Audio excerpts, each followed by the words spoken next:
Hey, what's up, guys? It's your boy Matt here, and we back with another episode of Matter of Fact MMA. So today we're going to get into a couple of current events, a few topics, a little bit of fight news, you know what I'm saying? We're going to get all off into it, you know what I'm saying? Bruh, it's about to go down, I'm trying to tell you. Let's start off with the biggest news right now in the MMA sphere. Francis Ngannou, Big Frank the Tank, has signed a new heavyweight deal with the PFL. He will now be representing the Professional Fighters League, and he's got all kinds of little intricacies, if that's the correct word, in his contract. So we're going to get a little bit into it, you know what I'm saying? First of all, Francis Ngannou, rumored to have signed for upwards of, what, 8 figures? I mean, okay, secure that bag, Big Frank. That's what I'm talking about. They try to say he fumbled it, but he's out here securing it. You just gotta believe in the man. You know, let's, man, I'm hyped. Let's get into the other stuff. Big Frank, Big Francis Ngannou. Not only has he signed a deal with the PFL, he's actually going to get a stake or equity in PFL Africa, and he's going to be one of the members on the board. So he's going to be able to make some sort of decisions.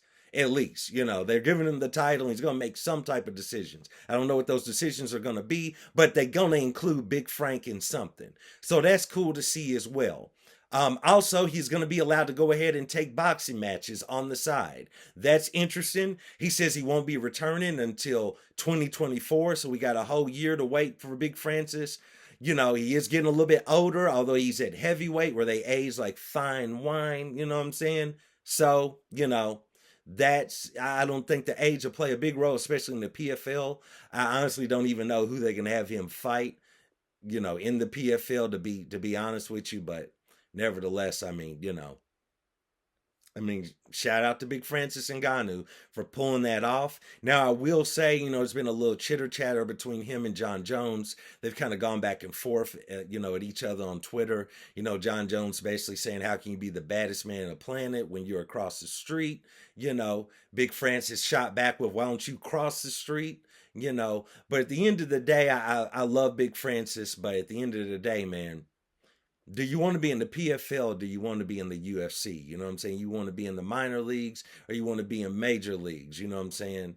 You want to be in the summer league, you want to be in the NBA. You know what I'm saying? It's just what it is. But, you know, shout out to him for securing the bags, securing some sort of power, a little bit of, you know, power in his future. So that's cool to see. You know, I might do a little bit of, I might do a video a little bit later on in the week about, you know, the whole thing between him and John Jones, as I think that's a very interesting topic.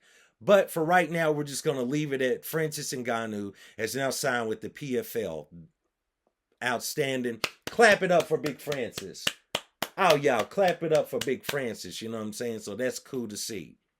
Let's move on because the UFC, in true UFC fashion, you know, trying to stomp on the lead, stomp out that lead, you know what I'm saying?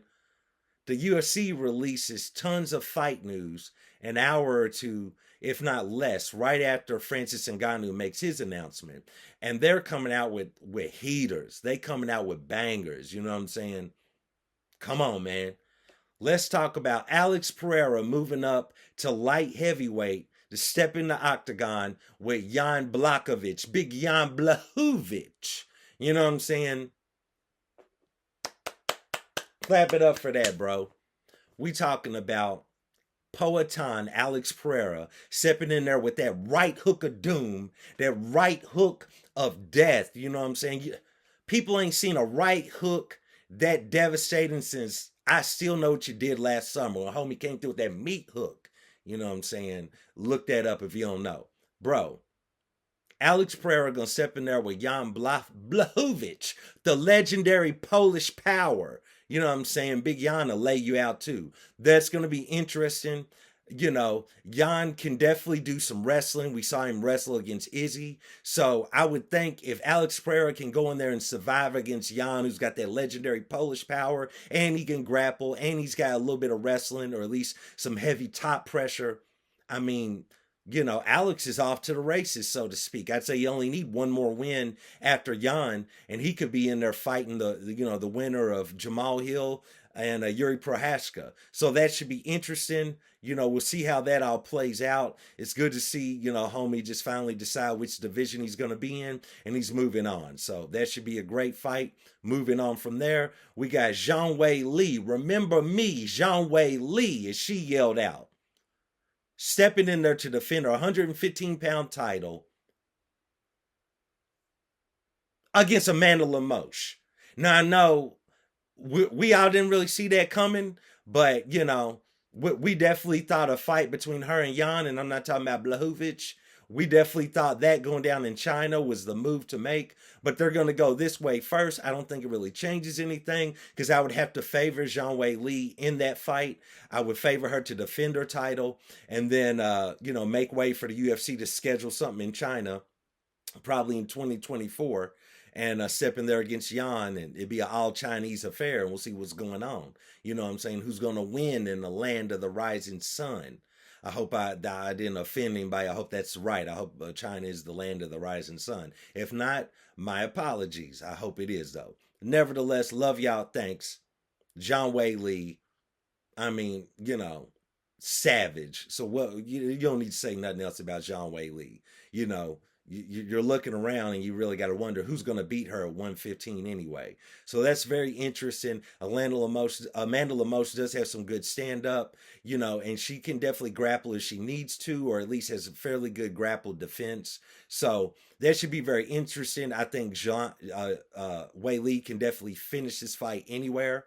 So, I mean, we'll see how it goes, man, but I got to go with Wei Li in that, but we'll touch on that a little bit later. How about this? They released Bobby Green is going to step in the octagon with Tony Ferguson at 155 pounds. That's going to be a banger. People is going to get knocked out. People is going to get hurt. There's going to be blood. It's going to be great. Probably won't go to the ground, and if it does, it ain't going to be down there long. That should be interesting to see. Plus the press conference. Bobby Green up there with $65,000 in cash. By that point, he should be king. Just plain old king. He's got the chains on. It's gold. He's dripped in gold. It's going to be great. Tony Ferguson going to have on the sunglasses, the glove, a baseball in his hand. I mean, what more do you want? Are you not going to be entertained? Come on, man. So I'm excited to see that. We're going to see how that goes. Moving on. How about Kevin Holland? Kevin Holland is going to step in there 170 pounds against Michael Chiesa. That should be interesting. I mean, I wouldn't say there's a lot of huge stakes on that fight, but nevertheless, if Kevin Holland can go out there and get a win there, that would also be interesting because, it moves him. He definitely can talk his way into the upper echelon of welterweight, but we need to see him against all different types of guys. Michael Chiesa primarily being a grappler, being a wrestler, so it should be interesting. Big guy. So it should be interesting to see him in there against Kevin Holland. And, Chiesa ain't no slouch. So if he pulls off a win, be interesting to see where he goes from there. I'd have to favor Kevin Holland, but, it is what it is. Let's go back into title matches. We talking about Aljamain Sterling is going to put the Bantamweight Championship on the line in Boston against Sugar Sean O'Malley. There you go. The fight that everybody knew was going to be made. The one that everybody's kind of been waiting for, so to speak. At least we just been waiting for Sean to get his title shot just to get it out the way. If he's going to go out there and lose to Aljo, so be it. Aljo gets to move on to 145 pounds. If he goes out there and beats Aljo, cool. Hopefully, we can see what goes on between Sugar Sean and Merab. We could see Sugar Sean and Corey Sandhagen eventually. Or we could also see Sugar Sean and possibly Henry Cejudo if he was to beat Merab or somebody else. So that's going to be cool.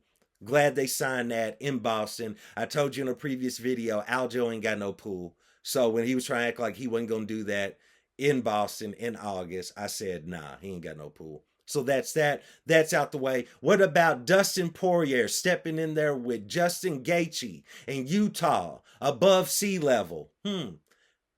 For the BMF championship. A new BMF champion will be crowned in Utah, of all places. Dustin Poirier is going to step in there with the violence, Justin Gaethje. We're going to see what's going on in their second clash.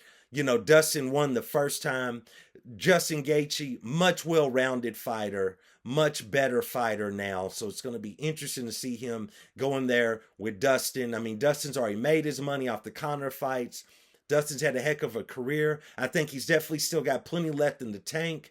Although one could argue maybe Dustin could be a little bit hungrier now. I'm not sure. Those two are going to battle. That's going to be good to see. Can't wait to see it.